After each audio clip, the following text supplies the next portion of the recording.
بسم اللہ الرحمن الرحیم۔ السلام علیکم ورحمۃ اللہ وبرکاتہ۔ ہم آپ کو حافظ اسلامک ٹی وی میں خوش آمدید کہتے ہیں۔ جمعے کے دن کی قبولیت کی گھڑی۔ رسول اللہ صلی اللہ علیہ وآلہ وسلم نے فرمایا، جمعے کے دن میں ایک گھڑی ہے کہ جو مسلمان بھی اس میں اللہ تعالیٰ سے جس چیز کا سوال کرتا ہے وہ اسے عطا کر دیتا ہے، اور یہ گھڑی عصر کے بعد ہوتی ہے۔ اس کی حدیث کا حوالہ ہے مسند احمد 2704 2704۔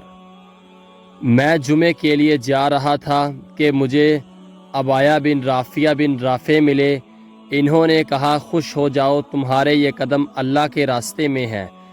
میں نے ابو عباس رضی اللہ تعالی عنہ کو کہتے سنا کہ رسول اللہ صلی اللہ علیہ وآلہ وسلم نے فرمایا، جس کے دونوں پیر اللہ کے راستے میں غبار آلود ہوں انہیں جہنم کی آگ نہیں چھوٹ سکتی۔ امام ترمذی کہتے ہیں یہ حدیث حسن غریب صحیح ہے۔ ابو عباس کا نام عبد الرحمن بن جابر ہے۔ اس باب میں ابو بکر اور ایک دوسرے صحابی سے بھی احادیث آئی ہے۔ اس کی حدیث کا حوالہ ہے سنن ترمذی، حدیث نمبر 1632 1632۔